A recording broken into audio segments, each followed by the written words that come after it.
Amazing people. They're everywhere you look, doing all kinds of amazing things.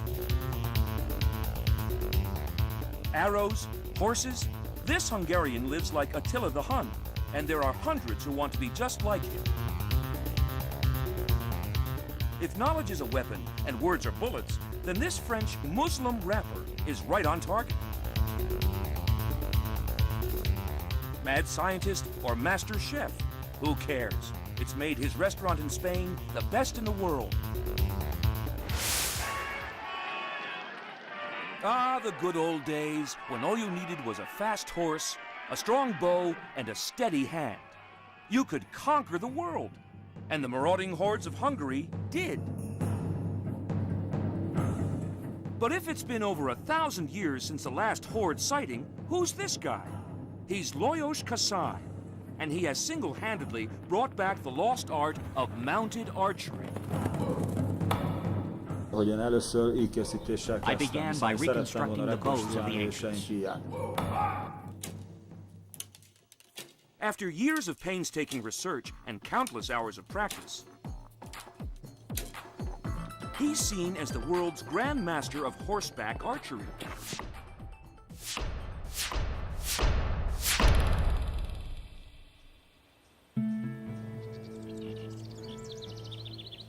Kasai lives on his own 15-hectare farm outside Kaposvár, Hungary. He calls it the Valley of Horses.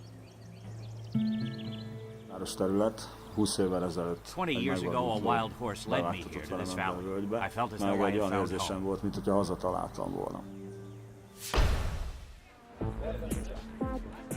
So he bought the valley and moved in.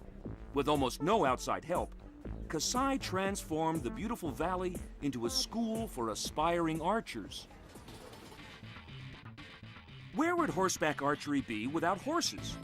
His steeds are all hand-picked for their spirit, intelligence, and smooth ride.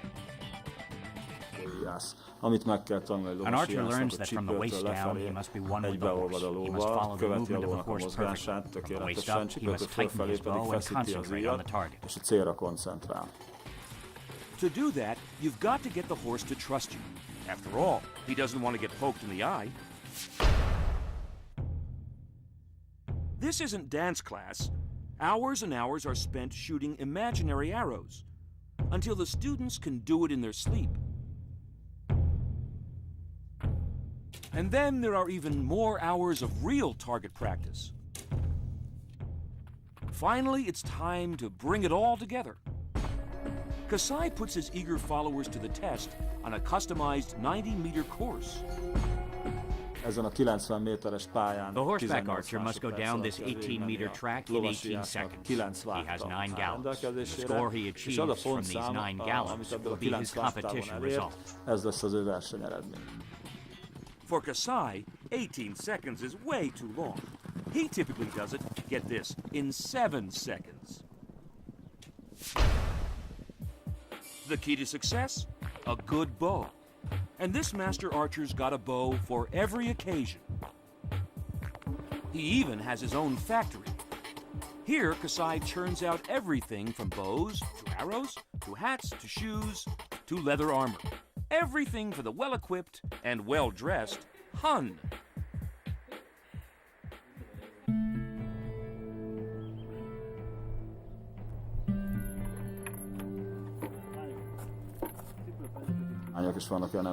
There are people here from New Zealand, Norway, Brazil. They come from seemingly everywhere. Kasai leaves them with much more than just knowing how to hit a target.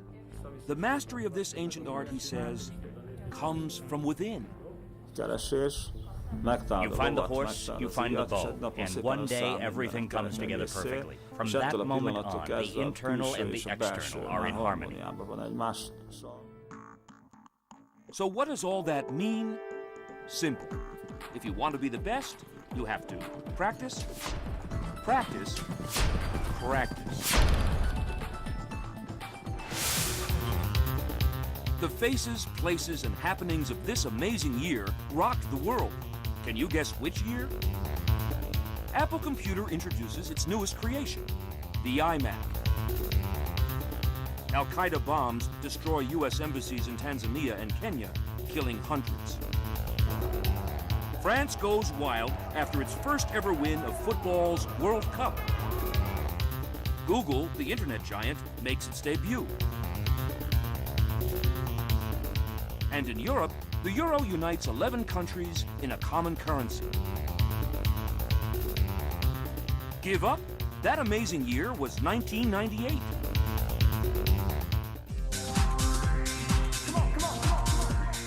Can you guess who this amazing person is?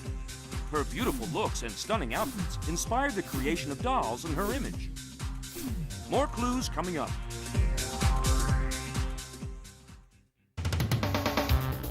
Up next, a French rapper with a different kind of message for young Muslims. These amazing people will be right back.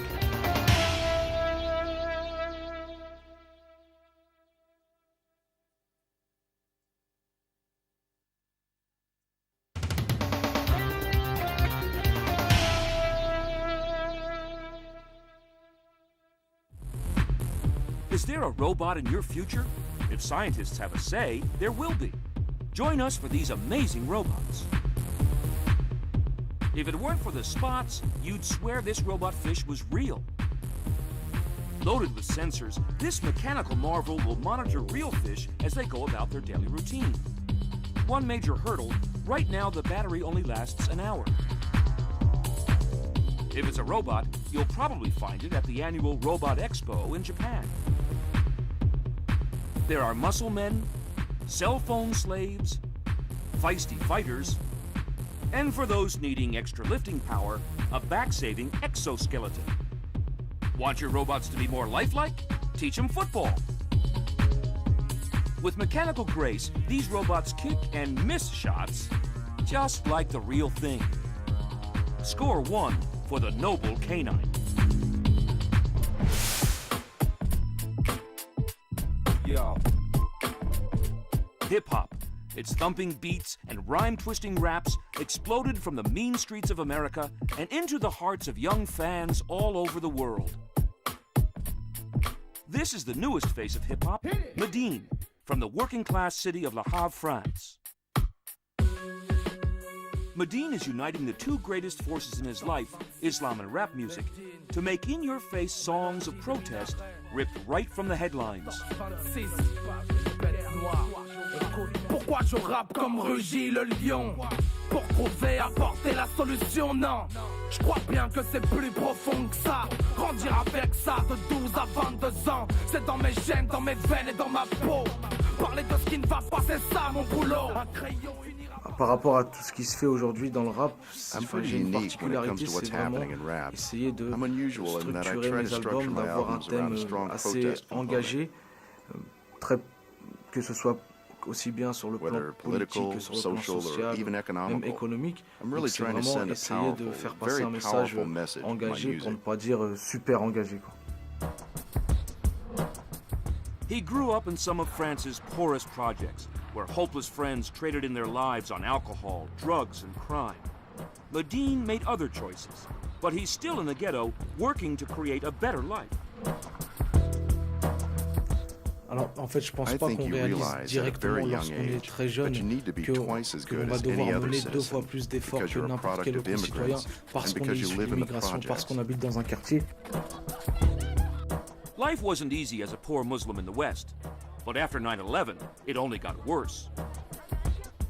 Most Muslims were treated like suspects. Alors, après le 11 septembre, je pense que délivrer un message de paix est devenu plus que nécessaire parce que les gens, justement, se faisaient une image catastrophique de l'islam, des musulmans, etc. Donc, il fallait absolument prôner un message de paix et puis rassurer les gens aussi. Et puis par la suite aussi, il fallait rassurer mes parents sur ma pratique religieuse. Voilà, je vais à la mosquée pour prier, non pas pour fabriquer des bombes ou quoi que ce soit. Il fallait sans cesse rassurer les gens, quoi. L'islam pour moi représente justement la paix par excellence, parce que déjà le mot islam vient de la racine du mot salam qui veut dire paix. En fait, c'est exactement la même racine. Madine's answer to the terrorist violence and the widespread mistreatment of Muslims? His album, September 11. Distribue les arguments de ma tribune. On compte en baril d'Amérique au Cachemire. Moi sur leur front, c'est de l'or noir qu'ils transpirent. George Bush et Vladimir Poutine. Anti-américain et l'étiquette qu'on m'attribue. Le peuple américain derrière Michael Moore. Ce que nous sommes est tellement fort qu'on en oublie notre amour. Dans nos ghettos, on nous applaudira pour avoir hurlé ce que tout le monde pense tout bas. Mais ils croiront que Ben Laden est ailleurs. As an artist, Medine wants to make a difference in his community and maybe even change the world. For now, the change he knows he can make is within himself.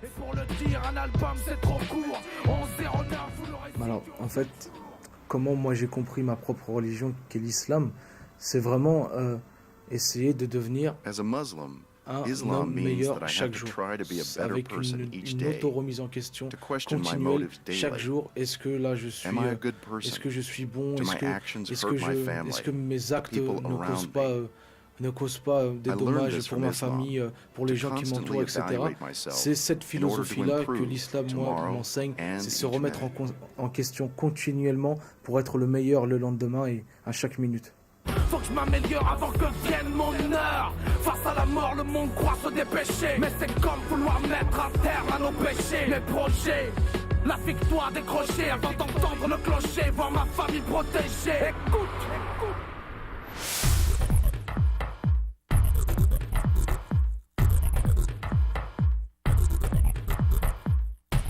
Buildings ought to be made from concrete, steel, and glass, right? Not according to Japanese architect Shigeru Ban. He designs everything from houses to museums. But his most important contribution, building with paper. People think paper is weak material and difficult for the water, but it's not really true because paper tube is an industrial material. We can easily waterproof and fireproof. What Shigeru does with paper goes way beyond architecture. In 1994, after the Rwanda genocide, he convinced the United Nations to construct temporary houses for the victims out of recycled cardboard tubes. Not inspiration, but just the natural desire to do something as active, using my own experience and knowledge. And in 1995, I worked in Kobe, Japan, after the earthquake. And 1999, I worked in Turkey. They also had a terrible earthquake. 2001, I worked in India. I built the paper houses over there. Recently, he's been working in Sri Lanka. I'm working for the Islamic fishermen who lost their houses after the tsunami. The social responsibility of architect is following that. For example, the natural disasters are no longer natural disasters; they are man-made disasters.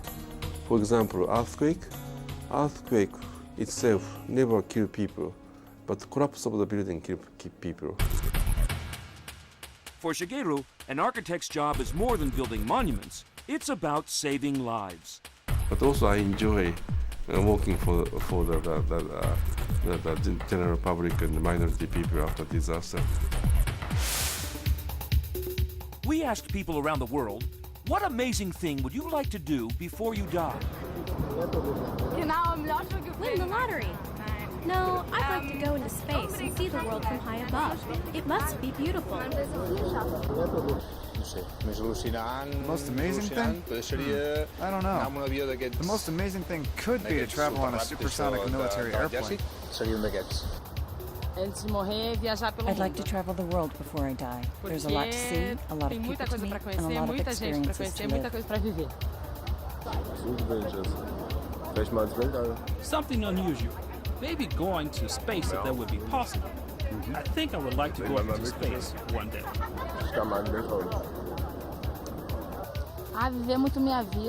Live my life to the fullest, love my country, be happy with my family, and take good care of everything I have now.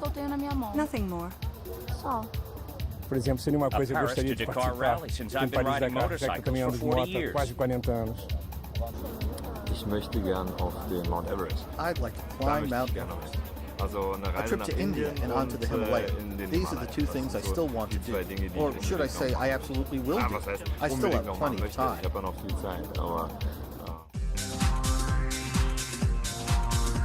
Who is this amazing person? Here's another clue. Once a top student who hoped to be an architect, this beauty built a career in the movies instead. We'll reveal more soon. Up next, can a chef be so good people are willing to wait 2 years for dinner? These amazing people will be right back.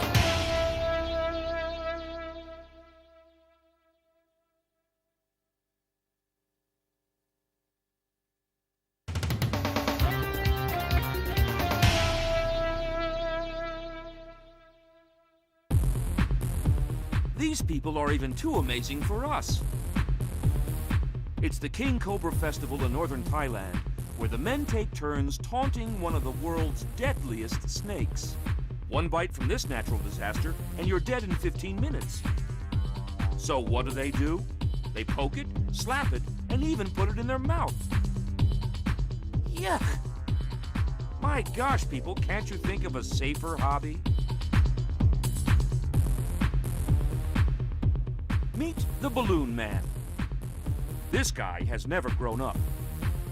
He spends most of his time roaming the beaches of Los Angeles, California, entertaining the sunbathers with his balloon tricks.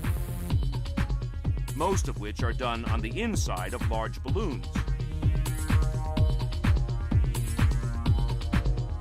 He's just lucky it's not bubblegum. Ah, the French do love their horses. And these young men love horses so much, they've made a career jumping and trotting just like them. They sail through the air with equestrian ease, over barriers made of logs, and very trusting people. Hope they don't break a leg. They shoot horses, don't they?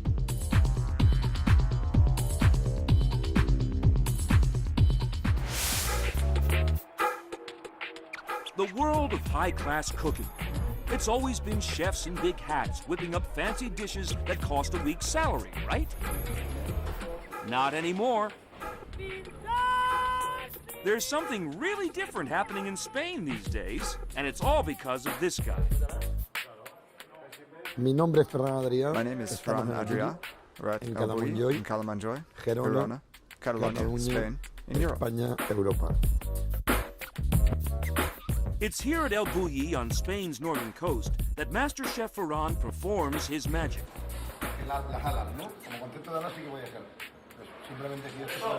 It may be small and out of the way, but El Bulli's been voted the world's best restaurant twice in 4 years by Britain's renowned restaurant magazine.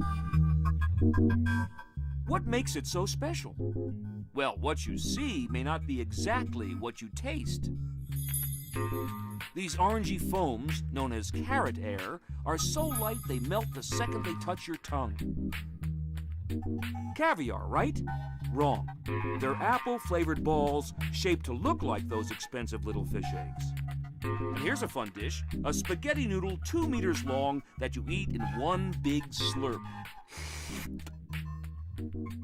These are just a few of the hundreds of bizarre dishes that have bubbled and boiled out of the mind of this culinary genius.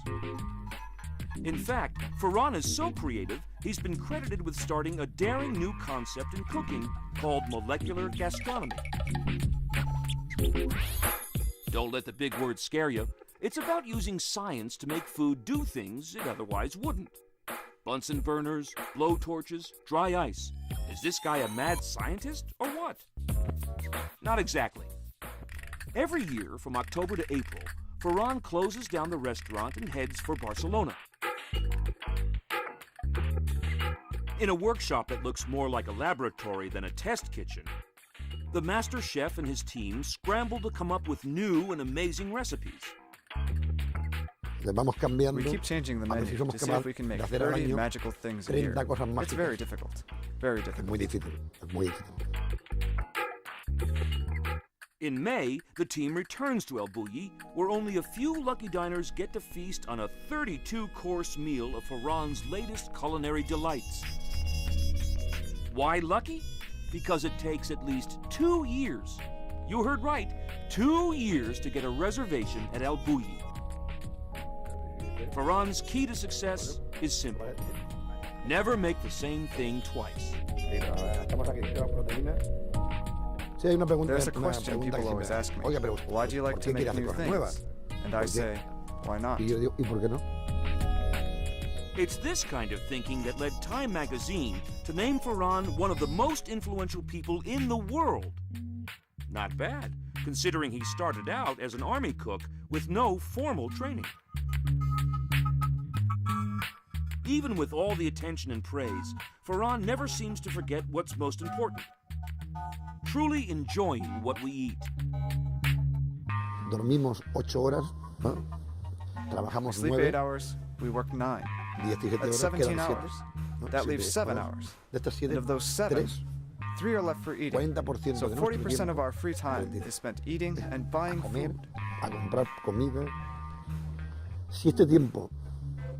If this time were spent the best way possible, our lives would be so much happier. Artist? Mad scientist?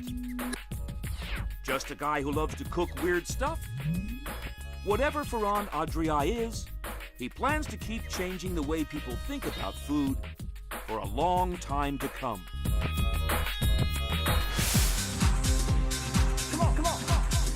Have you guessed who this is yet? If not, here's a few more clues. Used to wearing a crown, she's nicknamed the Queen of Bollywood. Her native language is Telugu, but she also speaks English, Marathi, and Hindi. Okay, last clue. Now a spokesmodel for an international cosmetics company, she got her acting start in a cola commercial. If you guessed Aishwarya Rai, you're right. Come on, come on, come on, come on, come on, come on, come on, come on. We gotta go, but next time more amazing people.